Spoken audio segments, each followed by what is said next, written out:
Friends, എല്ലാവർക്കും മിഠായി പൊതിയിലേക്ക് സ്വാഗതം.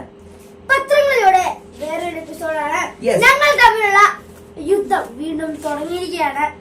ഏപ്രിൽ മാസത്തിലെ ആദ്യത്തെ ആഴ്ച, അതാണ് ഇന്നത്തെ പത്രങ്ങളിലൂടെ ചോദിക്കുന്നത്.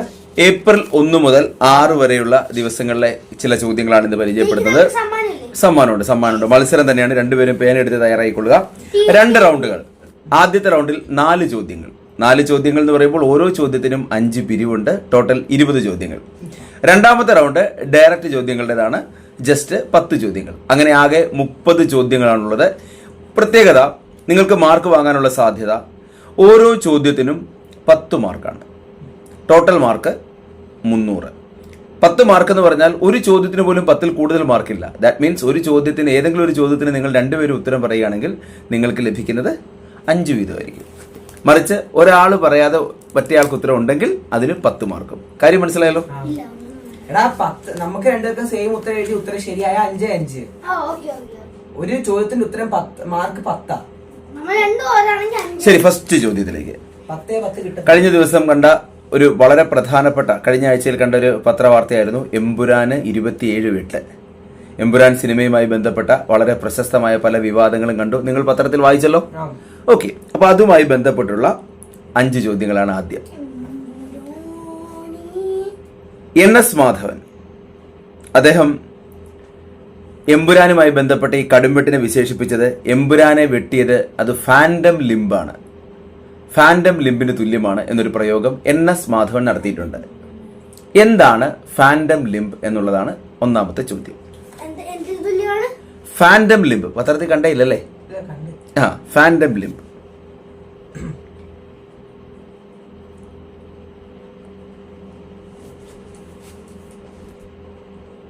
എന്താണ് ഫാൻഡം ലിംബ് എന്നുള്ളതാണ് ആദ്യത്തെ ചോദ്യം. ഒരു പത്രവാർത്തയിൽ നിന്ന് ചോദ്യങ്ങൾ വരുന്നതിന് ചില വ്യത്യാസങ്ങളൊക്കെ ഉണ്ട്, അത് മനസ്സിലാക്കുക. Fandom limb ഉത്തരവുണ്ടോ? നിബി, നിഷാന്റെ ബുക്കിൽ നോക്കരുത്. മൈനസ് ഒന്നുമില്ല. ഇനി ആൻസർ ഒരു എന്തെങ്കിലും ഉണ്ടോ? ഐഡിയ? അല്ല, ഫാൻഡം ലിംബ് എന്ന് പറഞ്ഞു കഴിഞ്ഞാൽ ആളുകളിൽ ചിലപ്പോൾ കാണപ്പെടുന്ന ഒരു അസുഖമാണ്. ലിംബ് കൊണ്ട് ഉദ്ദേശിക്കുന്ന കൈകാലുകളാണ്. നമ്മുടെ ശരീരത്തിലെ ഏതെങ്കിലും ഒരു ഭാഗം, കയ്യോ കാലോ ഒക്കെ എന്തെങ്കിലും കാരണത്താൽ മുറിച്ചു മാറ്റപ്പെട്ട് കഴിഞ്ഞാലും അവിടെ ആ അവയവം ഉള്ളതുപോലെ തോന്നാറുണ്ട്. അവിടെ വേദന എടുക്കുന്ന ആൾക്കാരുണ്ട്. എന്തെങ്കിലും ഒരാളുടെ വലത്തെ കൈ മുറിച്ചു മാറ്റി എന്തെങ്കിലും കാരണത്താൽ, പക്ഷേ ഒരാഴ്ച കഴിഞ്ഞ് 1 മാസം കഴിഞ്ഞോ ഒക്കെ ഒരു കാര്യം ചെയ്യുമ്പോൾ ആ വലത്തെ കൈ ഉപയോഗിച്ചൊരു സാധനം പിടിക്കാനൊക്കെ അയാൾ ശ്രമിക്കും. അങ്ങനെ തോന്നും. അങ്ങനെ ഒരു അസുഖമുണ്ട്, അങ്ങനെ ഒരു തോന്നലുണ്ട്. അതിനെയാണ് ഫാൻഡം ലിംബ് എന്ന് പറയുന്നത്. NS മാധവൻ ഉദ്ദേശിച്ചത് എമ്പുരാനിൽ എത്ര വെട്ടലുകൾ വരുത്തിയാലും ശരി, ഫാൻഡം ലിംബ് പോലെ ആ വെട്ടിയ വെട്ടലുകളൊക്കെ അവിടെ തന്നെ ആളുകൾക്ക് മനസ്സിലാകുന്ന രീതിയിൽ ഉണ്ടാകുമെന്നാണ് ഉദ്ദേശിച്ചത്. അപ്പൊ ഫാൻഡം ലിംബ് എന്ന ആ പദപ്രയോഗം ഓർത്തിരിക്കുക. ക്വിസ് മാസ്റ്റർക്കാണ് ആദ്യത്തെ ചോദ്യത്തിന്റെ ഉത്തരം. ആരായിരുന്നു? NS മാധവനാണ്. അത് കണ്ടായിരുന്നോ? ഓ, ശരി ശരി ശരി ശരി. ഓക്കെ, അടുത്ത ചോദ്യം. NS മാധവൻ ആയതുകൊണ്ടാണ് ഞാൻ പ്രത്യേകം എടുത്ത് ചോദിച്ചത്. കാരണം 2025 ഈ വർഷം ജനുവരിയിൽ ഒരു വളരെ പ്രധാനപ്പെട്ട അവാർഡ് കേരളത്തിന്റെ മുഖ്യമന്ത്രി അദ്ദേഹത്തിന് സമ്മാനിച്ചിരുന്നു, നേരിട്ട് കൊണ്ട് കൊടുത്തിരുന്നു. ഏതാണ് ആ അവാർഡ്? NS മാധവന് 2025 ജനുവരിയിൽ കൈമാറിയ അവാർഡ് ഏത്?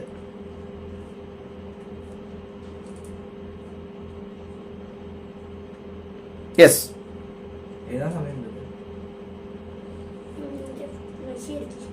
നിഷാന്റെ ഉത്തരം?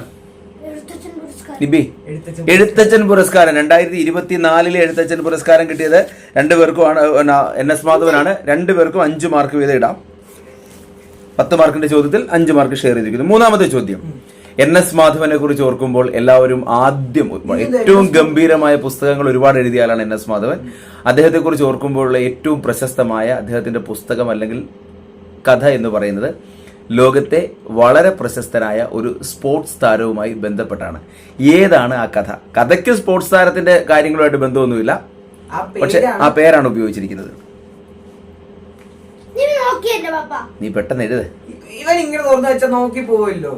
മനുഷ്യ സ്വഭാവമാണല്ലോ, മനുഷ്യ സഹജമാണല്ലോ. ഏതാണ് നിബി ഉത്തരം? നിഷാൻ? കൊളംബിയയുടെ അല്ലെ സ്കോർപിയൻ കിക്കിന് പ്രശസ്തനായ കൊളംബിയൻ ഗോൾ കീപ്പർ ഹിഗ്വിറ്റയുടെ പേരിലായിരുന്നു ആ നോവൽ. ഹിഗ്വിറ്റ ഫുട്ബോളിനെ കിക്ക് ചെയ്യുന്നത് പോലെ ക്രൂരത കാണിക്കുന്ന ഒരു മനുഷ്യനെ കിക്ക് ചെയ്യുന്ന കാര്യമൊക്കെയായി ബന്ധപ്പെട്ടാണ് ആ നോവൽ. ഗംഭീര പുസ്തകമാണ്. ശരി, NS മാധവനുമായി ബന്ധപ്പെട്ട് എമ്പുരാനിലേക്ക് വന്ന ഇതിന്റെ 4ാമത്തെ ചോദ്യം. NS മാധവന്റേത് ഏറ്റവും പ്രശസ്തമായത് എല്ലാം ചെറുകഥകളാണ്. ഹിഗ്ഗുറ്റി ആണെങ്കിലും ചുളൈമേട്ടിലെ ശവങ്ങളാണെങ്കിലും തുരുത്താണെങ്കിലും അല്ലെ, നമുക്ക് വളരെ പ്രശസ്തമായ നമ്മൾ എപ്പോഴും പറയാറുള്ള ഒരു കൃതിയുണ്ട് വൻമരങ്ങൾ വീഴുമ്പോൾ. ഇതൊക്കെ NS മാധവന്റെയാണ്. അദ്ദേഹത്തിന്റെ ആദ്യത്തെ നോവൽ ഏതാണെന്ന് പറയാം. പറയല്ലേ, എഴുതുക. NS മാധവന്റെ ആദ്യത്തെ നോവൽ 10-15 കൊല്ലം ഇറങ്ങിയിട്ട്. പോർച്ചുഗീസുകാർ അതിനകത്തൊരു വിഷയമാണ്. പോർച്ചുഗീസുകാരെ പൊതുവെ വിളിക്കുന്ന മറ്റൊരു പേരാണ് ലന്തക്കാർ. ഇതിൽ കൂടുതൽ ഇനി ക്ലൂ ഇല്ല. ഇതിൽ കൂടുതലൊരു ക്ലൂ ഇല്ല.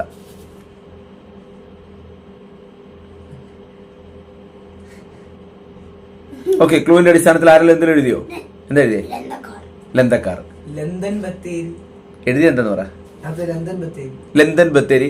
ഉത്തരം രണ്ടുപേർക്കും ഇല്ല, ക്രിസ്മാസർക്ക് തന്നെ പോയിന്റ്. ഉത്തരം ലന്തൻ ബത്തേരിയിലെ ലുത്തിനിയകൾ. എന്താ ഉത്തരം? ലന്തൻ ബത്തേരിയിലെ ലുത്തിനിയകൾ. വീണ്ടും അവസാനത്തെ ചോദ്യം, 1ാമത്തെ വാർത്തയുമായി ബന്ധപ്പെട്ട ലാസ്റ്റ് ചോദ്യം എന്ന് പറയുന്നത്, എമ്പുരാന് ഇവിടെ 27 വെട്ടുകളൊക്കെ അവർ സ്വയം വരുത്തിയപ്പോൾ പ്രശ്നങ്ങൾ ഉണ്ടായപ്പോൾ തമിഴ്നാട്ടിലും വലിയ പ്രക്ഷോഭം നടക്കുന്നുണ്ട് എമ്പുരാനെതിരെ. ഡാമിനെ കുറിച്ച്, ഒരു അണക്കെട്ടിനെ കുറിച്ചുള്ള പരാമർശമാണ് അവിടെ വിഷയമായിരിക്കുന്നത്. മുല്ലപ്പെരിയാർ ഡാമുമായി ബന്ധപ്പെട്ട ചില പരാമർശങ്ങൾ. സിമ്പിൾ ചോദ്യം, മുല്ലപ്പെരിയാർ അണക്കെട്ട് സ്ഥാപിച്ചത് ആരാണ്?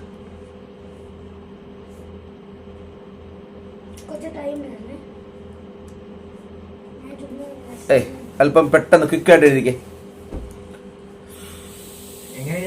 ക്വിക്കായിട്ട് പേന ഉപയോഗിച്ച് ക്വിക്കായിട്ട് എഴുതിക്കടി. ക്രിസ്മസ് ഫൗളാണ്.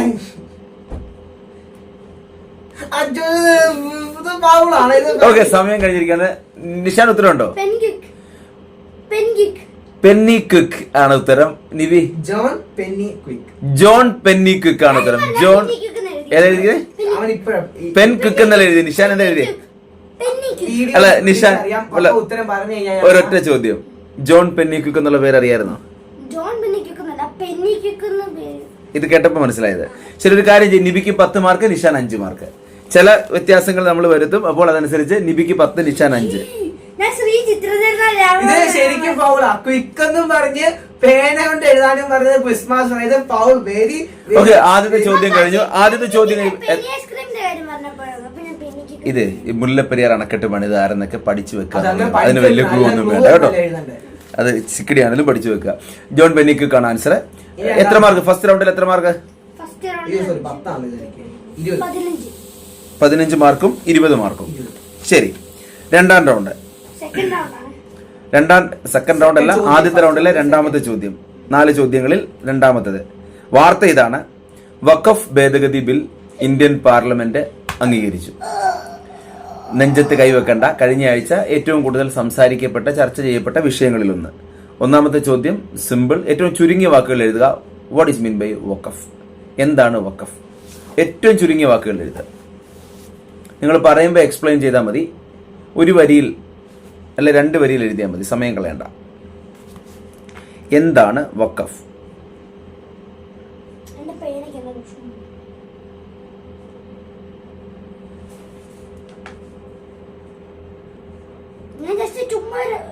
മതി. ശരിയാണോ എന്ന് എനിക്ക് തോന്നിയാൽ മാർക്ക് തരും. നിഷാൻ എഴുതി വായിച്ചു ആദ്യം.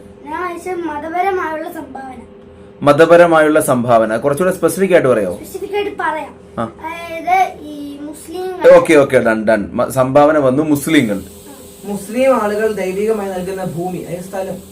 അവിടെ ഒരു 2ഇടത്തും ഒരു പൂർണ്ണതയുടെ ഒരു കുറവുണ്ട്. ഒന്ന് മതപരമായ സംഭാവന എന്ന് പറഞ്ഞാൽ അത് മുസ്ലിംസിന്റെ മാത്രമാണ്, മുസ്ലിം മതവിഭാഗത്തിൽപ്പെട്ടത്. ഓക്കെ, ഇനി 2 ഭൂമിയല്ല, ഒരു നിർബന്ധമില്ല, ഭൂമി മാത്രമാണ്. സംഭാവന എന്തു ആകാം. അപ്പോൾ ചുരുക്കി പറഞ്ഞാൽ വഖഫ് എന്ന് പറഞ്ഞാൽ മതപരമായ ആവശ്യങ്ങൾക്ക് വേണ്ടിയിട്ട് എന്ന രീതിയിൽ ആളുകൾ നൽകുന്ന സംഭാവനയാണ് വഖഫ്. നിങ്ങൾക്ക് 2 പേർക്കും 5 മാർക്ക്. അതിന് ആ കാര്യങ്ങളുടെ ഒരു ബേസിക് നിങ്ങൾക്ക് അറിയാവുന്നതുകൊണ്ട്. ഓക്കെ, 2ാമത്തെ ചോദ്യം. അത് ലോക്സഭയിലും രാജ്യസഭയിലും പാസ്സായെന്ന് പറഞ്ഞല്ലോ.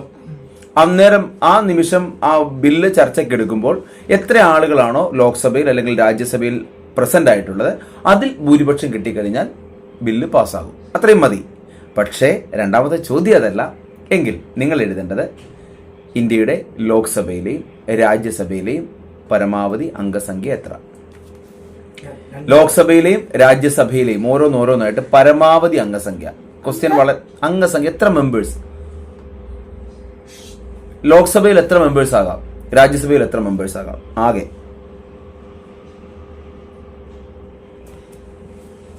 കേരളത്തിൽ നിന്ന് എത്ര പേരാന്നൊക്കെ ചിക്കടിക്ക് അറിയാലോ. ലോക്സഭയിലോട്ട് എത്ര പേരാ? 20. രാജ്യസഭയിലോ 9. നിയമസഭ. പക്ഷെ ഇന്ത്യൻ പാർലമെന്റിൽ ലോക്സഭയിൽ അംഗങ്ങളുടെ എണ്ണം ആദ്യം എഴുത്, തൊട്ട് പിന്നാലെ രാജ്യസഭയിലെ.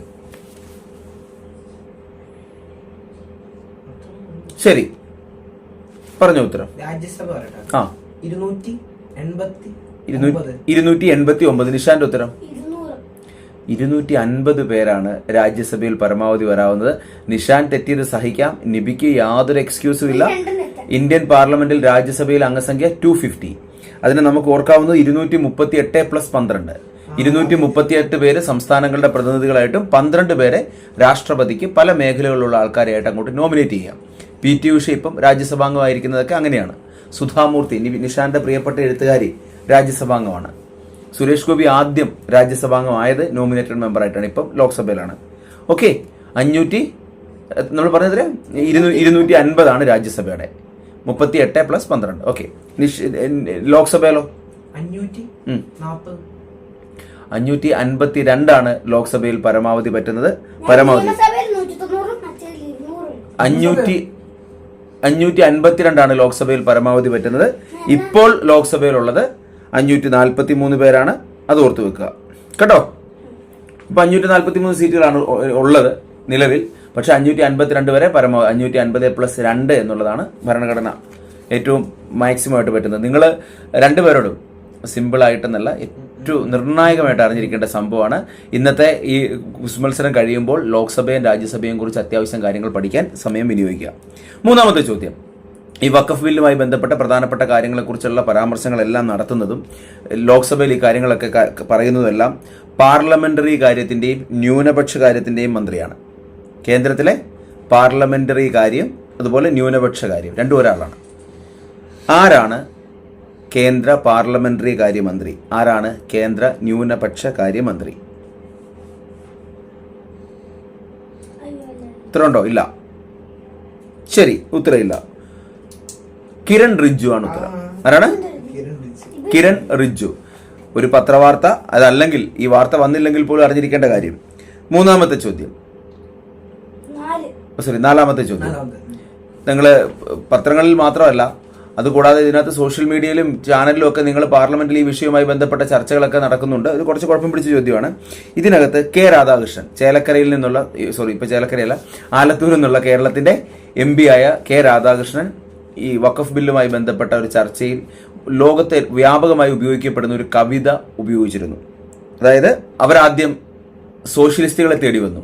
ഞാൻ സോഷ്യലിസ്റ്റ് അല്ലാത്തതുകൊണ്ട് ഞാൻ മിണ്ടാതിരുന്നു. പിന്നീട് അവർ ട്രേഡ് യൂണിയൻ നേതാക്കളെ, കമ്മ്യൂണിസ്റ്റുകാരെ, അങ്ങനെ ഓരോരുത്തരെ അന്വേഷിച്ചു വന്നു. പക്ഷെ ഞാൻ അവരിലൊന്നും പെടാത്തതുകൊണ്ട് ഞാൻ മിണ്ടാതിരുന്നു. അവസാനം അവർ എന്നെ അന്വേഷിച്ചു വന്നു. പക്ഷെ എനിക്ക് വേണ്ടി സംസാരിക്കാൻ അന്നാരും അവശേഷിച്ചിരുന്നില്ല. വളരെ പ്രശസ്തമായൊരു കവിതയാണിത്. ഇത് നാസി ഭരണകൂടത്തിന്റെ ക്രൂരതകൾക്കിടയിൽ ഒരു ജർമ്മൻ പാതിരി അതിനെതിരായിട്ട് എഴുതിയതാണ്. ആരാണ് ഈ പ്രശസ്തമായ വരികൾ എഴുതിയത്? ആൻസർ ഉണ്ടെ പറഞ്ഞു. എനിക്ക് ഫുള്ളായിട്ട് അറിയില്ല. എന്തോ മുള്ളോമർ ആരാ? റോബർട്ട് വുഡ്സാർലോലി ഡാർക്ക് ആൻഡ് ഡീപ്പ് എഴുതിയ ആളാണ്. മാർട്ടിൻ നീമുള്ളർ. ആരാണ്? മാർട്ടിൻ നീമുള്ളർ കേട്ടോ. മാർട്ടിൻ നീമുള്ളർ ഓർത്തു വെക്കാം. ഓക്കെ, ലാസ്റ്റ് ചോദ്യം, ഇന്നത്തെ രണ്ടാമത്തെ വാർത്തയുമായി ബന്ധപ്പെട്ട അവസാനത്തെ ചോദ്യം.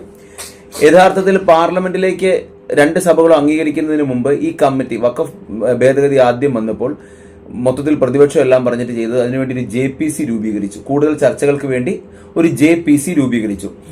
ചില വിവാദ വിഷയങ്ങളൊക്കെ ഉണ്ടാകുമ്പോൾ പാർലമെന്റിൽ ചെയ്യുന്ന ഒരു പരിപാടിയാണ് ഒരു JPC ഫോം ചെയ്യുക. എന്താണ് JPC? JPC പാർലമെന്റിലെ ഒരു കമ്മിറ്റിയാണ് JPC.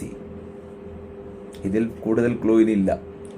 ഇതിൽ കൂടുതൽ ക്ലൂ സ്വപ്നങ്ങളിൽ മാത്രം. ശരി, സമയം കഴിഞ്ഞു. നിബിയുടെ ഉത്തരം പറഞ്ഞു ഉത്തരം പറഞ്ഞു. Justice parliament committee. Nishan? Joint parliament നിഷാന് 10 മാർക്കാണ് കിട്ടുന്നത്. കാരണം ജോയിന്റ് പാർലമെന്ററി കമ്മിറ്റിയാണ് JPC. ശരിയായ ഉത്തരവാണ് കേട്ടോ. അതായത് ഒരു കാര്യം ഓർക്കുക, പാർലമെന്റിൽ എന്തെങ്കിലും പ്രശ്നങ്ങളുള്ള വിഷയങ്ങളൊക്കെ വരുമ്പോൾ ആദ്യം ചെയ്യുന്ന ഒരു മെത്തേഡാണ് ജോയിന്റ് പാർലമെന്ററി കമ്മിറ്റി കൊണ്ട് ഉദ്ദേശിക്കുന്നത്. ഭരണപക്ഷവും പ്രതിപക്ഷത്തെയുമുള്ള പ്രധാനപ്പെട്ട ആൾക്കാരെല്ലാം കൂടെ ചേർന്ന് നിഷാൻ കാര്യം കൂടെ മനസ്സിലാക്കി ഒരു കമ്മിറ്റി കൂടും. ആ കമ്മിറ്റിയുടെ റെക്കമെൻഡേഷൻസ് ഒക്കെ വരുന്നു. അങ്ങനെയാണ് കേട്ടോ. ഇപ്പോൾ രണ്ടാമത്തെ റൗണ്ട് കഴിഞ്ഞപ്പോൾ നിഷാന് 15 മാർക്ക്, നിബിക്ക് 5 മാർക്കുമാണ് രണ്ടാമത്തെ റൗണ്ടിൽ രണ്ടാമത്തെ ചോദ്യവുമായി ബന്ധപ്പെട്ട് കിട്ടിയിരിക്കുന്നത്. ശരിയല്ലേ? ഓക്കെ, മൂന്നാമത്തെ ചോദ്യത്തിലേക്ക്. കാലാവസ്ഥാ വ്യതിയാനത്തിന്റെ ഫലമായി കേരളത്തിലെ മത്തികളുടെ വലിപ്പം കുറയുന്നു. എല്ലാ പത്രത്തിലും കഴിഞ്ഞ ആഴ്ച കണ്ടൊരു വാർത്തയാണ്. നോക്കിയേ, നിങ്ങൾ എന്തായാലും നിങ്ങളുടെ പത്രബുക്കിൽ എഴുതത്തില്ല, കാരണം മത്തിയുടെ വലിപ്പം കുറഞ്ഞാൽ നമുക്ക് വിഷയമാണ്. പക്ഷെ നമ്മുടെ ചോദ്യം അതായിരുന്നു. മത്തിക്കടൽ, മത്തിക്ക് കേരളത്തിലൊക്കെ പറയുന്ന മറ്റൊരു പേരാണ് ചാളക്കടൽ അല്ലെങ്കിൽ മത്തിക്കടൽ എന്നറിയപ്പെടുന്ന ഒരു സമുദ്രമുണ്ട്. ഏതാണ് ആ സമുദ്രം? യെസ്. കാരണം ഏറ്റവും കൂടുതൽ ഇത് ഈ മത്തി എന്ന് പറയുന്ന മത്സ്യം ഹെറിംഗ് എന്നൊരു വിഭാഗത്തിൽപ്പെടുന്ന ഇതാണ്. അതുകൊണ്ട് ഹെറിംഗ് പോണ്ട് എന്നാണ് ഇംഗ്ലീഷ് പേര്. ഹെറിംഗ് പോണ്ട് എന്നാണ് ആ സമുദ്രത്തിന് മറ്റൊരു പേര്. നമ്മൾ വിളിക്കുന്നത് ചാളക്കടൽ. ഇത്രേ ഉള്ളൂ. ഇതാണ് ഏത് സമുദ്രമാണ്? കാരണം ആകെ 3-4 സമുദ്രങ്ങളല്ലേ ഉള്ളൂ. പേര് ഹെറിംഗ് പോണ്ട് എന്നാണ്. നമ്മളാണ് അതിനെ ചാളക്കടൽ എന്ന് വിളിക്കുന്നു, മത്തിക്കടൽ എന്ന് വിളിക്കുന്നു. അതാണ് ക്ലൂ. ശരി, നിഷാൻ എഴുതിയത് ബേ ഓഫ് ബംഗാൾ ഒരു ഓഷ്യൻ ആണോ? സമുദ്രമാണോ? ലോകത്തെ പ്രശസ്തമായ സമുദ്രങ്ങൾക്കകത്ത് ബേ ഓഫ് ബംഗാൾ വിടുന്നു. പസഫിക്കും ഇന്ത്യനും. അതല്ലേ ഉള്ളൂ ഓഷ്യൻ. പിന്നെ ഇല്ല, ബേ ഓഫ് ബംഗാൾ ഒരു വളരെ ചെറിയ ഒരു ഉൾക്കടൽ മാത്രമാണ്. ഏതാ? ഇന്ത്യൻ മഹാസമുദ്രം. എന്റെ ക്ലൂ എന്തായിരുന്നു അറിയോ? ഹെറിംഗ് പോണ്ട് എന്നാണ് പേര്. നമ്മളിവിടെ ഇന്ത്യയിലൊന്നും മത്തിയൊന്നും ഹെറിംഗ് വിളിക്കാറില്ല. അതുകൊണ്ട് ഇന്ത്യൻ മഹാസമുദ്രം അല്ലെന്ന് നിങ്ങൾക്ക് ഒരു ഊഹം കിട്ടാൻ വേണ്ടിയിട്ടാണ് ഞാൻ സ്പെസിഫിക് ആയിട്ട് പറഞ്ഞത്. ഹെറിംഗ് പോണ്ട് എന്നാണ് പേര്. നമ്മളാണ് അതിനെ ചാളക്കടൽ എന്ന് വിളിക്കുന്നത്. ഉത്തരം അറ്റ്ലാന്റിക് സമുദ്രമാണ് കേട്ടോ. ലോകത്തെ മത്തിക്കടൽ ഏതാ? അറ്റ്ലാന്റിക് സമുദ്രം. രണ്ടാമത്തെ ചോദ്യം. മൺസൂൺ കാലത്ത് ചില സമയത്ത് നമ്മുടെ കേരളത്തിന്റെ തീരങ്ങളിലൊക്കെ ഈ മത്തി ഉൾപ്പെടെയുള്ള മത്സ്യങ്ങളുടെ, പ്രത്യേകിച്ച് മത്തിയാണല്ലോ നമ്മുടെ വിഷയം, വളരെ കൂടുതലായിട്ട് വരും. വളരെ കൂടുതൽ. അങ്ങനെ വരുമ്പോൾ അത് നമ്മുടെ ഇത് മീൻപിടുത്ത തൊഴിലാളികൾക്ക് ഭയങ്കര സന്തോഷം. ഇഷ്ടം പോലെ മീനും കിട്ടും. ആ പ്രതിഭാസത്തിന് നമ്മൾ വിളിക്കുന്ന പേരെന്ത്? അത്യാവശ്യം കൊള്ളാവുന്ന സിനിമകളിലൊക്കെ, കടൽ തീരം വരുന്ന സിനിമകളിലൊക്കെയുള്ള പാട്ടുകളിലൊക്കെ ഈ വാക്ക് കണ്ടമാനം ഉപയോഗിക്കാറുണ്ട്. പാട്ടുകളിലൊക്കെ വരുന്ന ഒരിതാണ്, ഒരു ഉത്സവമാണ്. കടപ്പുറത്തിന് ഉത്സവമാണ്. ഏതാ നിഷാൻ ഉത്തരം? ഏതാ? ചാകര ഇസ് ദ റൈറ്റ് ആൻസർ. അതെ, യെസ്, അതിന്റെ പേര് ചാകര. നിബി അതിനാണ് എഴുതിയേ. ഏതാ പാട്ട്? ഏതായാലും അറിയോ? ചാകര കടപ്പുറത്തിന് ഉത്സവമായി. ഓക്കെ, ഇനി അടുത്ത മൂന്നാമത്തെ ചോദ്യം. ചാകര എന്ന് നമ്മളിട്ട പേരാകട്ടെ ഇതിന്. ആക്ച്വലി സംഭവം ഇത് മൺസൂണിലൊരു പ്രത്യേക കാലഘട്ടത്തില് ഏറ്റവും പോഷക ഗുണമുള്ള വസ്തുക്കളെല്ലാം കൂടെ കടലിന്റെ ഉപരിതലത്തിലേക്ക്, കടലിന്റെ തിരമാലകളുടെ ഭാഗത്തേക്ക് കയറി വരും. എന്ന് പറയാൻ ഒരുപാട് പോഷക ഗുണമുള്ള സാധനങ്ങളുണ്ടല്ലോ, അത് കൂടും ഒരു പ്രത്യേക കാലാവസ്ഥയിൽ. അത് വരുമ്പോൾ അത് കഴിക്കാൻ വേണ്ടിയിട്ടാണ് വ്യാപകമായിട്ട് മത്സ്യങ്ങൾ ഓടി വരുന്നത്. അതിനെയാണ് നമ്മളിങ്ങനെ ചാകര എന്ന് വിശേഷിപ്പിക്കുന്നത്. അതുകൊണ്ട് തന്നെ ഇതിനൊരു സയന്റിഫിക് ടേം ഉണ്ട്. നമ്മൾ വിളിക്കും ചാകര, പക്ഷെ അതിന് ഒരു ഇംഗ്ലീഷ് പേര് അല്ലെങ്കിൽ സയന്റിഫിക് ആയിട്ടൊരു നെയിം ഉണ്ട്. എന്താണത്? ക്ലൂ ഇല്ല. എടാ, ചാകര വരുമ്പോ ചാകര എന്ന് പറയും. ചാകര എന്ന് പറയാം ഒറ്റ കേസ് പറയും. ഈ ഒരു പ്രത്യേക കാലാവസ്ഥയിൽ ചെളിയൊക്കെ അങ്ങ് ഇളകും. ആ കാലാവസ്ഥയുടെ കാറ്റിന്റെ ഒക്കെ പ്രത്യേകത അനുസരിച്ച് ആ ചെളി എന്ന് പറഞ്ഞാൽ ചെളിക്കകത്ത് ഒരുപാട് പോഷക മൂല്യങ്ങൾ ഒക്കെ ഉണ്ട്. അത് കടൽ തീരത്ത് ഇങ്ങനെ വരും. അത് കഴിക്കാൻ വേണ്ടി മത്സ്യങ്ങൾ വരുന്നതാണ് യഥാർത്ഥത്തിൽ ചാകര. അതുകൊണ്ട് ഇതിന്റെ സയന്റിഫിക് നെയിം ഉണ്ടോ? ചെളി ഇളകി കടൽ തീരത്തേക്ക് വരുന്നതിനുള്ള സയന്റിഫിക് നെയിം അറിയില്ലല്ലോ? Muddy portion. നീ എന്തെങ്കിലും എഴുതിയോ? നിഷാൻ വെരി ഗുഡ് ഗസ്, പക്ഷെ എത്തിയില്ല. Mud bank. ആ ഗസ്സിനും ഒരു ശ്രമത്തിനും കയ്യടിയുണ്ട്, മാർക്കില്ല കേട്ടോ. Mud bank.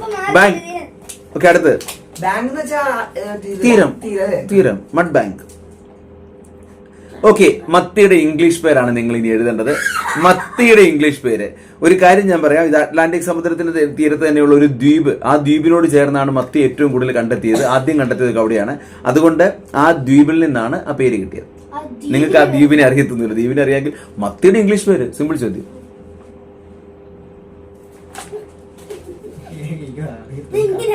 ഓക്കെ, ഏതാ നിഷാൻ എഴുതിയേ? സാൽമൺ.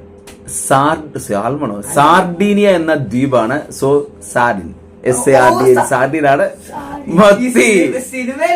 എപ്പോഴും കാണുന്നതാ. ഓക്കെ, അവസാനത്തെ ചോദ്യം. നമ്മൾ പറഞ്ഞുകൊണ്ടിരുന്ന മത്തിയെക്കുറിച്ച് മാത്രമല്ല, മത്തിക്ക് വലിപ്പം കുറയാൻ കാരണം കാലാവസ്ഥാ വ്യതിയാനമാണ്. ആ കാലാവസ്ഥാ വ്യതിയാനത്തിനെതിരെയൊക്കെ സംസാരിക്കുന്നത്, അല്ല അതിനുവേണ്ടി ഇടയ്ക്കിടയ്ക്ക് വാർഷികമായിട്ട് കൂടുന്നത് കോപ്പ് അല്ലേ? എന്തുവാ? കോൺഫറൻസ് ഓഫ് പാർട്ടീസ് ആണ്. COP, conference of parties. COP 29 കഴിഞ്ഞു. COP 30 നടക്കാൻ പോവാ. ഈ വർഷം നവംബറിലാണ് COP 30 നടക്കുന്നത്. ഏത് രാജ്യത്ത് വെച്ചാണ് കോൺഫറൻസ് ഓഫ് പാർട്ടീസ് നടക്കുന്നത്? ഒരൊറ്റ ക്ലൂ ഉണ്ട് അതിനകത്ത്. ഒരു ക്ലൂ ഉള്ളത് ഇതാണ്. അവിടെ ഏറ്റവും പ്രധാനപ്പെട്ടത് ലോകത്തിന്റെ തന്നെ ശ്വാസകോശമായിട്ടുള്ള ഒരു മൺസൂൺ മഴക്കാടുകളെ വെട്ടിത്തെളിച്ചിട്ടാണ് ഇങ്ങോട്ട് പോകാനുള്ള വഴി ഉണ്ടാക്കുന്നത്. അത് ഇപ്പൊ തന്നെ വിവാദമായിട്ടുണ്ട്. ആ, രാജ്യത്തിന്റെ പേരാണ് എഴുതേണ്ടത്. നിബി ഏതാ എഴുതിയേ? നിഷാൻ? യെസ്, ബ്രസീലിലെ ബെർലിൻ.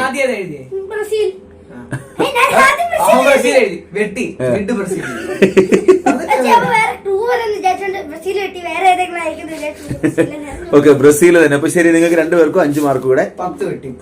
ടോട്ടൽ രണ്ടുപേർക്കും 10 അല്ലേ? ഓക്കെ, അപ്പൊ ഇപ്പോഴത്തെ മാർക്ക് എന്ന് പറയുന്നത് 40, എനിക്ക് 35. 40, 35, 15, 40, 35ലാണ് നിൽക്കുന്നത്. ഈ ഫസ്റ്റ് റൗണ്ടിലെ അവസാനത്തെ ചോദ്യം, ESAയുടെ വിജയകരമായ ദൗത്യങ്ങളിൽ ഒന്ന് അവസാനിച്ച വാർത്ത, ഒരു ബഹിരാകാശ ദൗത്യം അവസാനിപ്പിച്ച വാർത്ത കഴിഞ്ഞ ആഴ്ച പത്രങ്ങളിൽ ഉണ്ടായിരുന്നു. അപ്പൊ ആദ്യത്തെ ചോദ്യം ഇതാണ്: എന്താണ് ESA?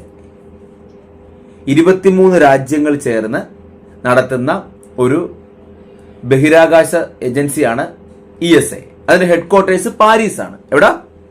പാരീസിലാണ്. പക്ഷെ ESAയുടെ ഫുൾ ഫോം ആണ് എനിക്ക് വേണ്ടത്.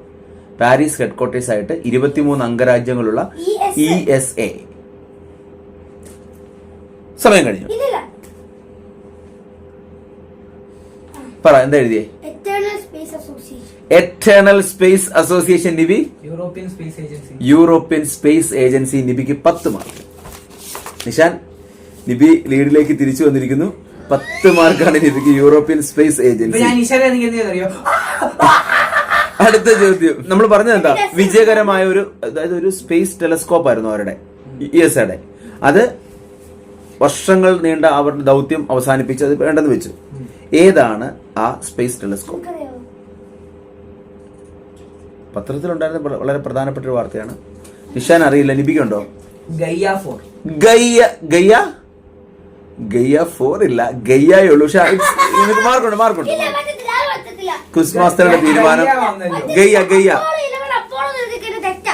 അല്ല, ഇത് വേറെ. ഇത് നിഷാൻ ക്വിസ് മാസ്റ്ററുടെ തീരുമാനം, അന്തിമ തീരുമാനം ഗയ്യാണ് കേട്ടോ. Gaia GAIA, Gaia. ഇപ്പൊ ഒരു സ്പേസ് ടെലസ്കോപ്പ് ആന്ന് പറഞ്ഞല്ലോ. എന്നാൽ ഇപ്പോഴും നിലവിൽ വളരെ ഏറെ സ്പേസ് ടെലസ്കോപ്പുകൾ ലോകത്തുണ്ട്. ലോകത്ത് നിലവിലുള്ളതിൽ ഏറ്റവും വലിയ സ്പേസ് ടെലസ്കോപ്പ് ഏതാണ്?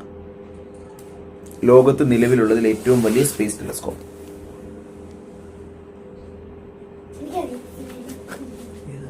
ഓക്കെ, നിബിയുടെ ഉത്തരം പറഞ്ഞു. ഹബിൾസ് സ്പേസ് ടെലസ്കോപ്പ് അല്ല, അതിനേക്കാൾ വലുത് വേറെയുണ്ട്. I don't know.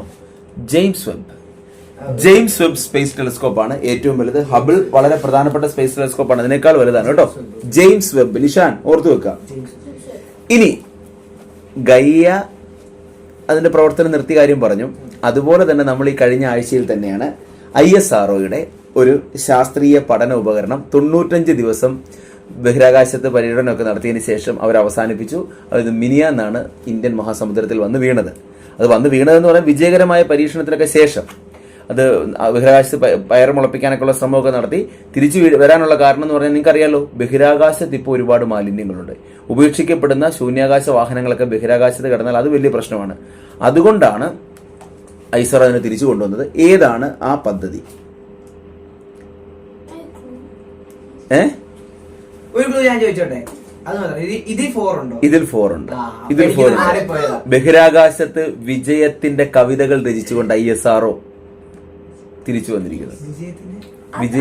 ക്ലൂ അതാ, ബഹിരാകാശത്ത് വിജയത്തിന്റെ കവിതകൾ രചിച്ചുകൊണ്ട് ISRO തിരിച്ചു വന്നിരിക്കുന്നു. അയ്യോ അതെ, ഇതല്ല എന്തോ ഇതല്ല. 4 ഉണ്ടെന്ന് നിബി പറഞ്ഞു. 4 ഉണ്ട്. പക്ഷെ ശരി, സമയം കഴിഞ്ഞു. ഞാൻ എഴുതിയില്ല. അല്ല നിക്കട്ടല്ലേ, ഞാൻ എഴുതിയില്ല. നീ എഴുതിയിരിക്കുന്ന ആദ്യം എഴുതി വെട്ടിയുണ്ട്. ആക്സിയം 4. നിന്റെ എന്നാ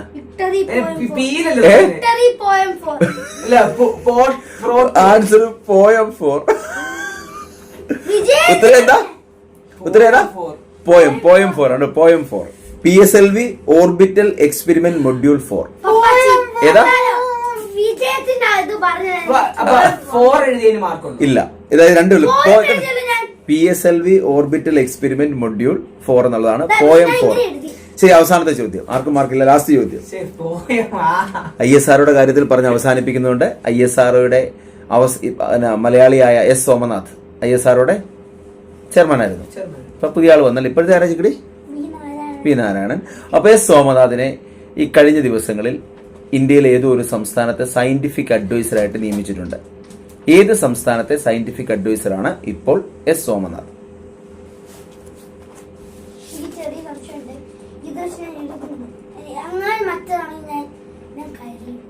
നീ കരഞ്ഞു. സമയം കഴിഞ്ഞിരിക്കുകയാണ്. നിഷാൻ ഏതാ എഴുതിയേ? തെലുങ്കാന. നിബി ഏതാ എഴുതിയേ? Andhra is the right answer. തെലുങ്കാനയല്ല, ആന്ധ്രയാണ്. നിഷാന് നിബിക്ക് വീണ്ടും 10 മാർക്ക്. എനിക്ക് തോന്നുന്നു ഈ റൗണ്ടിൽ നിഷാനും 0 മാർക്സ് ആണ്. നിബി 30 മാർക്ക് കിട്ടി ആണോ? ഓക്കെ, അപ്പൊ ടോട്ടൽ വരുമ്പോൾ ഫസ്റ്റിലെ റൗണ്ട് കഴിയുമ്പോൾ നിബി 65 മാർക്കും നിഷാൻ 40 മാർക്കോടെ നിൽക്കുന്നു. സമയം ഒരുപാട് വൈകിയിരിക്കുന്നതുകൊണ്ട്, ലെങ്ത് നീണ്ടുപോകുന്നതുകൊണ്ട് അടുത്ത റൗണ്ടിലെ ക്വസ്റ്റ്യൻസ് എളുപ്പത്തിൽ ചോദിക്കണേ. 10 ചോദ്യങ്ങൾ, സിമ്പിൾ ചോദ്യങ്ങൾ. ഓരോ ചോദ്യത്തിനും 10 മാർക്ക് വീതം. ഒന്നാമത്തത്, എനിക്ക് അറിയേണ്ടത് ഒരു കമ്പനിയുടെ പേരാണ്. ജപ്പാനിലെ വളരെ പ്രശസ്തമായ ഒരു ആനിമേഷൻ സ്റ്റുഡിയോയുടെ പേര് വേണം. ഇറ്റലിയിൽ ഉണ്ടായ ഒരു കാറ്റിന്റെ പേരാണ് ആ കമ്പനിക്ക് അവർ അന്നിട്ടത്. ഒരു ഭയങ്കര കാറ്റിന്റെ പേരാണ്. ആ കാറ്റ് വന്ന് പുതിയ മാറ്റങ്ങളൊക്കെ ഉണ്ടായിരുന്നു. പക്ഷെ നമ്മളിപ്പോൾ പറയാൻ കാര്യം മറ്റു ചില കാരണങ്ങളാൽ ആനിമേഷൻ കമ്പനിയാണ്, ജപ്പാനിലുള്ളതാണ്. കഴിഞ്ഞ ആഴ്ച ലോകം മുഴുവൻ ഈ കമ്പനിയുടെ പേര് മറ്റൊരർത്ഥത്തിൽ ചർച്ച ചെയ്യപ്പെട്ടു.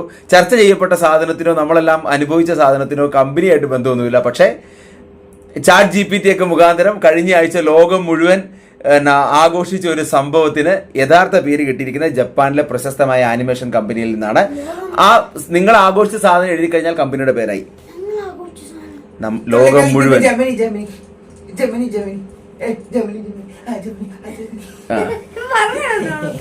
സമയം തരുവാ. ശരി, ടൈം. അല്ല എനിക്ക് നിഷാൻ പറഞ്ഞു ഉത്തരം. ഏതാ യെസ്, ഗിബിലി എന്ന് പറയുന്നത്. ഒരു മിനിറ്റ്. അപ്പൊ ഗിബിലി എല്ലാരും ചെയ്തില്ലേ? നമ്മുടെ എല്ലാ ഫോട്ടോ നമ്മളെടുത്ത് ആനിമേഷൻ ആക്കി. ശരിക്കും അതൊരു ജപ്പാനിലെ സ്റ്റുഡിയോ കേട്ടോ. സ്റ്റുഡിയോ ഗിബിലി എന്ന് പറയുന്ന ജപ്പാനിലെ വളരെ പ്രശസ്തമായ ആനിമേഷൻ സ്റ്റുഡിയോ ആണ്. അതുകൊണ്ട് നിന്നാണ് ആ പേര് കിട്ടിയത്. രണ്ടാമത്തെ എനിക്കൊരു പദ്ധതിയുടെ പേരാണ് അറിയേണ്ടത്. ഒരു പദ്ധതി, വിഷാദം ഒഴിവാക്കാൻ വേണ്ടിയാണ് ആ പദ്ധതി. ദേശീയ ഗവൺമെന്റിന്റെ ആയുഷ് മിഷനും ഭാരതീയ ചികിത്സാ വകുപ്പും കൂടെ ചേർന്ന് നടത്തിയ വിഷാദം, കുട്ടികളിലൊക്കെ വിഷാദം വ്യാപിക്കുമ്പോൾ അത് ഒഴിവാക്കാൻ വേണ്ടി നടക്കുന്ന, സന്തോഷത്തോടെ ഇരിക്കാൻ സഹായിക്കുന്ന പദ്ധതി. ഇതിൽ കൂടുതൽ ഇനി ക്ലൂ ഇല്ല.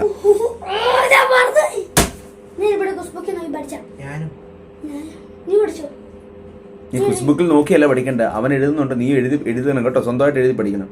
ഓക്കെ, സന്തോഷത്തോടെ ഇരിക്കാൻ, വിഷാദത്തിൽ നിന്ന്. പദ്ധതിയുടെ പേരെന്താ? നിഷാനന്ദ സന്തോഷ്. നിബി? ഹർഷം. സന്തോഷത്തോടെ ഇരിക്കാന്ന് പറയും. മോക്ഷവും ഹർഷവും സന്തോഷം തമ്മിൽ എന്ത് ബന്ധം? പദ്ധതിയുടെ പേര് ഹർഷം. ആർക്കും മാർക്കില്ല. ആദ്യത്തെ 2 പേർക്ക് 5 അല്ലേ ഉള്ളൂ? 10 അല്ല, 5 വെച്ചല്ലേ? 5 വെച്ചത്. മൂന്നാമത്തെ, തോവാള മാണിക്യമാല, കുംഭകോണം വെറ്റില, ഇടുക്കിയിലെ കണ്ണാടിപ്പായ, തലനാട്ടെ ഗ്രാമ്പു. ഇതാണ് ക്ലൂ. എന്താണെന്ന് ഒറ്റ വാക്കിൽ എഴുതിയാൽ മതി. തോവാള മാണിക്യമാല, കുംഭകോണം വെറ്റില, ഇടുക്കിയിലെ കണ്ണാടിപ്പായ, തലനാടൻ ഗ്രാമ്പു. നിഷാൻ എന്ത് എഴുതി? റെഡ് ഡേറ്റ ബുക്ക് വംശനാശ ഭീഷണി. നിഷാൻ നിവി എന്ത് എഴുതി? GI tag. GI ടാഗ് കിട്ടി കഴിഞ്ഞ ദിവസങ്ങളിൽ. ഞാൻ GI tag red data book ആണ് വാങ്ങിച്ചത്. പക്ഷേ ഈ അടുത്ത് GI tag ഞാൻ കാണാനുണ്ട്. ഞാൻ red data. ഈ അടുത്ത് GI ടാഗിന്റെ ഒരുപാട് സാധനങ്ങൾ അതിൽ രണ്ടും തന്നെ ഞാൻ എഴുതിയുള്ളൂ. ഈ തലനാടൻ ഗ്രാമ്പു എന്ന് പറയുന്നത് നമ്മുടെ കോട്ടയത്ത്, അതിന് പ്രത്യേക വാർത്ത പത്രത്തിലുണ്ടായിരുന്നത്. ജിയോ ടാഗിന്റെ ഫുൾ ഫോം എന്താണെന്ന് നിഷാൻ അറിയോ? ഒരു കാര്യം ചെയ്യാം, GI ടാഗിന്റെ ഫുൾ ഫോം പറഞ്ഞാൽ നിനക്ക് മാർക്ക് തന്നേക്കാം. നിബിക്ക് 10 ഓൾറെഡി കിട്ടി. അറിയോ GI ടാഗ് കിട്ടിയാണ്? അറിയോ നിബിക്ക്? അറിയോ? നിഷാൻ അറിയോ? നിബിക്ക് അറിയത്തില്ലല്ലോ. ജിയോഗ്രഫിക്കൽ ഇൻഡിക്കേഷൻ ടാഗ് ഓർത്ത് വെക്കണം. GI ടാഗ് എന്ന് പറഞ്ഞാൽ ജിയോഗ്രഫിക്കൽ, അവനും അറിയത്തില്ലായിരുന്നടാ. Indication tag എന്തുകൊണ്ടറിയാം? ഇപ്പം ഈ തോവാള, ഇപ്പൊ നമ്മൾ പറയാം തോവാള മാണിക്യമാല എന്ന് പറയുന്നതിന് GI ടാഗ് കിട്ടിക്കഴിഞ്ഞാലുള്ള പ്രത്യേകത പിന്നെ ആർക്കും ഡ്യൂപ്ലിക്കേറ്റ് ചെയ്യാൻ പറ്റത്തില്ല. ഇപ്പൊ കോഴിക്കോടൻ ഹൽവ എന്നും പറഞ്ഞു, കോഴിക്കോടൻ കുലുക്ക് സർബത്ത് എന്നൊക്കെ പറഞ്ഞ് ആർക്ക് വേണമെങ്കിലും ബോർഡ് വെച്ച് സാധനം വിൽക്കാലോ ഇവിടെ ഉണ്ടാക്കിയിട്ടും. പക്ഷെ മറയൂർ സർക്കാർ അങ്ങനെ വിൽക്കാൻ പറ്റില്ല, അറസ്റ്റ് ചെയ്യും. കാര്യം മറയൂർ സർക്കാർക്ക് GI ടാഗ് കിട്ടിയാൽ അതങ്ങനെയാണ്. അപ്പൊ ഒരു പ്രദേശത്തിന്റെ പ്രത്യേകത, അതിന്റെ കാലാവസ്ഥ, അതിന്റെ മണ്ണിന്റെ സവിശേഷതയെ കൊണ്ട് മാത്രം ലഭിക്കുന്ന ഒരു സാധനമായതുകൊണ്ടാണ് നമ്മൾ ദീർഘിപ്പിക്കുന്നില്ല. 4ാമത്തെ ചോദ്യം. ഈ രാജ്യത്തിന്റെ പ്രസിഡന്റ് കഴിഞ്ഞ ആഴ്ച ഡൽഹിയിൽ വന്നിരുന്നു. ആ രാജ്യത്തിന്റെ പ്രസിഡന്റിന്റെ പേര് ഗബ്രിയൽ ബോറിച്ച് എന്നാണ്. ഗബ്രിയൽ ബോറിച്ച് എന്നാണ്. ആ രാജ്യം ലാറ്റിൻ അമേരിക്കയിൽ, ദക്ഷിണ അമേരിക്കയിലാണ് ആ രാജ്യം. ലോകത്തെ ഏറ്റവും നീളം കൂടിയ രാജ്യമാണ് ആ രാജ്യം. എല്ലാത്തിനും ഉപരിയായിട്ട് പാബ്ലോ നെരൂദ, വിപ്ലവ കവിയെന്നോ പ്രണയത്തിന്റെ കവിയെന്നോ ഒക്കെ വിശേഷിപ്പിക്കുന്ന പാബ്ലോ നെരൂദയുടെ രാജ്യമാണിത്. ഗബ്രിയൽ ബോറിച്ച്, നീളം കൂടിയ രാജ്യം, ലാറ്റിൻ അമേരിക്കൻ രാജ്യം, പാബ്ലോ നെരൂദയുടെ രാജ്യം, ഡൽഹി. ചിൽമകയായിട്ട് നല്ല ബന്ധമുണ്ട്. ഇത്രേതാ? ചിലി. ചിലി ശരിയായ ഉത്തരം രണ്ടുപേർക്കും. നിഷാൻ ഇതിനകത്ത് ഈ ഉമ്മയൊന്നും വേണ്ട. നിഷാൻ ഒരു മിനിറ്റ് പപ്പാനെ നോക്കി, എന്താ ഇതൊന്നും അറിയാത്ത, തന്നെ അറിയാത്ത എന്താ ക്ലൂ ഇല്ലാതെ. ശരി, അടുത്ത ക്വസ്റ്റ്യൻ. ബുൾഡോസർ രാജിനെതിരെ സുപ്രീം കോടതി. കഴിഞ്ഞ ദിവസം കണ്ട പത്രവാർത്തയാണ്. ഉത്തർപ്രദേശിലൊക്കെയുള്ള പ്രത്യേകത, സർക്കാരിന് എന്തെങ്കിലും ഇഷ്ടപ്പെട്ടില്ലെങ്കിൽ, ആരെങ്കിലും എന്തെങ്കിലും കുറ്റം ചെയ്തിട്ടുണ്ടെങ്കിൽ അവരുടെ വീട് അങ്ങ് ഇടിച്ചു നിരത്തും. അപ്പോൾ സുപ്രീം കോടതി പറഞ്ഞത് അത് വീടല്ല, ആളുകളുടെ സ്വപ്നമാണ്, ചുമ്മാ ഇടിച്ചു നിരത്താൻ പറ്റില്ല. വീട്ടിലൊരാൾ കുറ്റം ചെയ്യുന്ന പറഞ്ഞ് വീട് ഇടിച്ചു പൊളിക്കാൻ പറ്റുമോ? അപ്പോൾ ഇനി ബുൾഡോസർ അങ്ങനെ ഉപയോഗിക്കേണ്ടെന്ന് പറഞ്ഞു. ബുൾഡോസറിനെ നമ്മൾ അറിയുന്നത് JCB ആയിട്ടാണ്. JCB എന്ന് പറയുന്നത് JCB കണ്ടെത്തിയ ആളുടെ പേരാണ്. എനിക്കറിയേണ്ടത് ആ JCBയുടെ എക്സ്പാൻഷൻ ആണ്. JCB കണ്ടെത്തിയ ആളുടെ പേര് തന്നെ.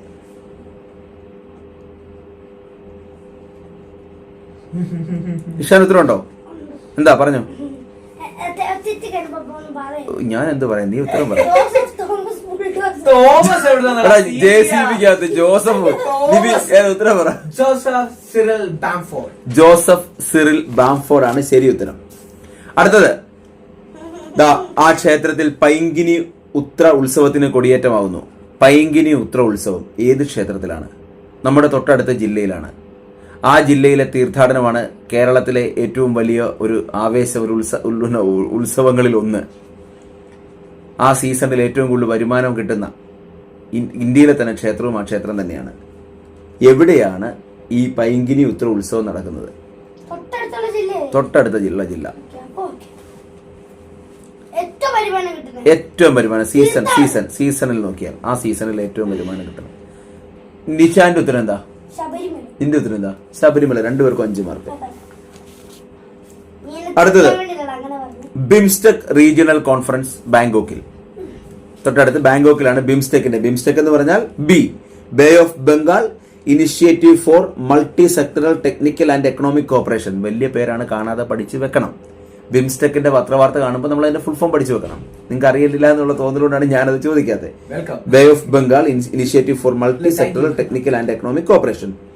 ബിംസ്റ്റെക്കിന്റെ റീജിയണൽ കോൺഫറൻസ് ബാങ്കോക്കിൽ നടന്നപ്പോൾ അവിടെ വെച്ച് നമ്മുടെ ഇന്ത്യൻ പ്രധാനമന്ത്രി നരേന്ദ്രമോദി ഇപ്പോഴത്തെ ബംഗ്ലാദേശിന്റെ ചീഫ് അഡ്വൈസർക്ക് ഒപ്പം ഷെയ്ക്ക് ഹാൻഡ് കൊടുത്ത് നിൽക്കുന്ന ചിത്രം നമ്മൾ കഴിഞ്ഞ ദിവസം പത്രങ്ങളിൽ കണ്ടു. ചോദ്യം, ആരാണ് ബംഗ്ലാദേശിന്റെ ചീഫ് അഡ്വൈസർ? അവിടെ പ്രസിഡന്റും പ്രധാനമന്ത്രിയും ഒന്നും ഇല്ല തൽക്കാലം. ആര്?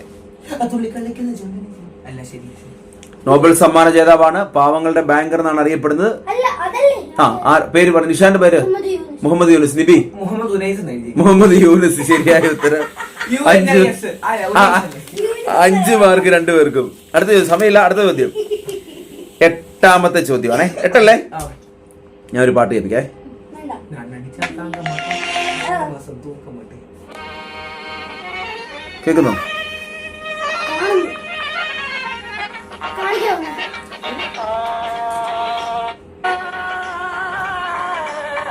കാണണ്ട.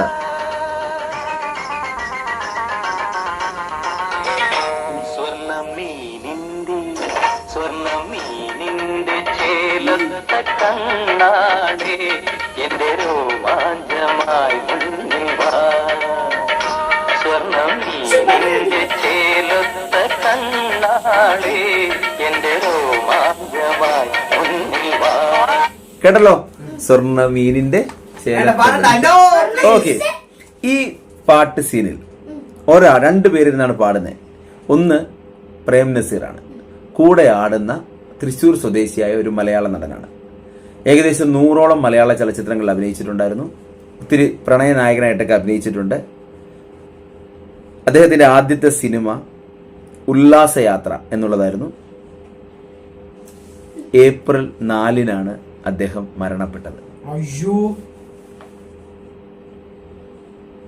എനിക്ക് രണ്ടൊരു സംശയമുണ്ട്. സസ്പെക്ട് നമ്പർ 1 അല്ല എനിക്ക് ഈ നിഷാൻ എഴുതിയതാ ജയൻ.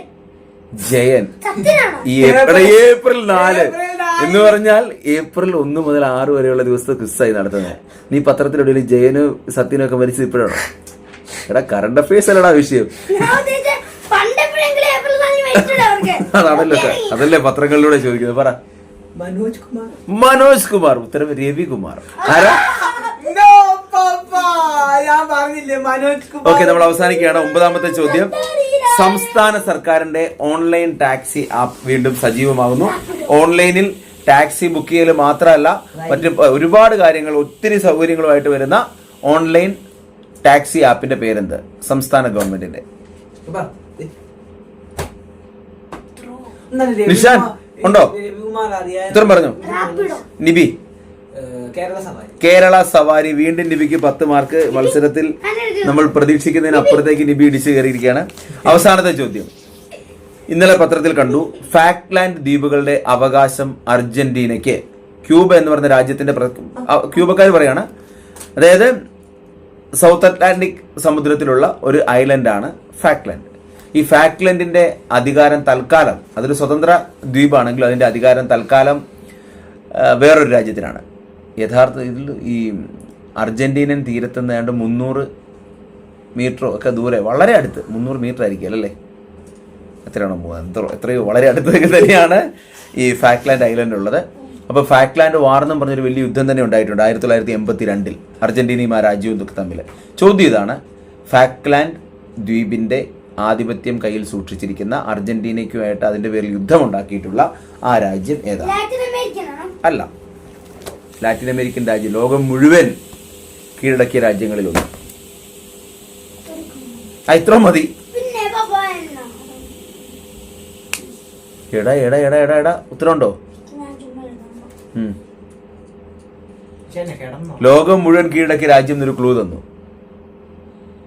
രണ്ടാം ലോക മഹായുദ്ധ കാലത്ത് ആ രാജ്യം അല്പം പിന്നോട്ട് പോയിട്ട്, അപ്പൊ അവിടുത്തെ അന്ന് നിലവിലുണ്ടായിരുന്ന പ്രധാനമന്ത്രിയെ മാറ്റി പുതുതായിട്ട് വന്ന പ്രധാനമന്ത്രി സ്ഥിരമായിട്ട് ചുരുട്ട് വലിക്കുമായിരുന്നു. അവരൊക്കെ ശരിയാക്കട്ടെ. ഏതാ ചോദിച്ചാൽ ഉത്തരം ഉത്തരം ലോകം കീഴടക്കിയത് രണ്ടാമത് പറഞ്ഞില്ലേ, അപ്പൊ തന്നെ മനസ്സിലായ രാജ്യം വന്നേന്ന്. കാരണം ലോകത്തുള്ള എല്ലാവർക്കും കോളനി കണ്ടുപിടിക്കുന്ന രാജ്യം അതല്ലേ? ഇന്ത്യയിലും കോളനി അല്ലേ? ഇന്ത്യയുടെ കോളനി. ഇന്ത്യ കോളനിയാക്കി. ഉത്തരം പറഞ്ഞു, സമയം കളയണ്ട. ബ്രിട്ടൻ. ഏതാ? ഫാക്ലാൻഡ് ഐലൻഡിന് ആധിപത്യം അവകാശപ്പെടുന്ന, അർജന്റീനയായിട്ട് പ്രശ്നം ഉണ്ടാക്കിയ രാജ്യം ബ്രിട്ടനാണ്. അപ്പോൾ മത്സരം കഴിഞ്ഞിരിക്കുകയാണ്. അവസാനമായപ്പോൾ നിബിക്ക് ടോട്ടൽ എത്ര പോയിന്റ്? 2ാം റൗണ്ടിൽ നിഷാൻ എത്ര കിട്ടിയടാ? നിബിക്ക് 120 മാർക്കും നിഷാന് 60 മാർക്കും. അപ്പൊ ഇന്നത്തെ മത്സരത്തിൽ വിജയി ആയിരിക്കുന്നത് നിബിയാണ്. വിജയിയായ നിബിയെ ഷെയ്ക്ക് ഹാൻഡ് കൊടുത്ത് അഭിനന്ദിച്ചുകൊണ്ട് സമ്മാനം നൽകുന്നതിന് വേണ്ടിയിട്ട് മിഠായിപ്പൊതി യൂട്യൂബ് ചാനലിന്റെ ക്രിയേറ്റീവ് ഹെഡ് കൂടിയായ നിഷാൻ ഷറഫിനെ ക്ഷണിക്കുന്നു. സമ്മാനം കൊടുക്കുക.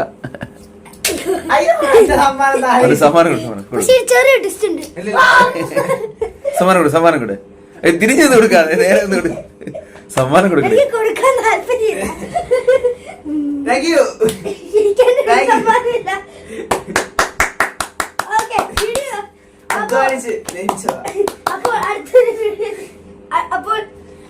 ഇതുപോലുള്ള കൂടുതൽ വീഡിയോസ് ഒക്കെ ആയും പത്രങ്ങളിലൂടെയും മത്സരങ്ങളൊക്കെ ആയിട്ടും വീണ്ടും വരുന്നതായിരിക്കും.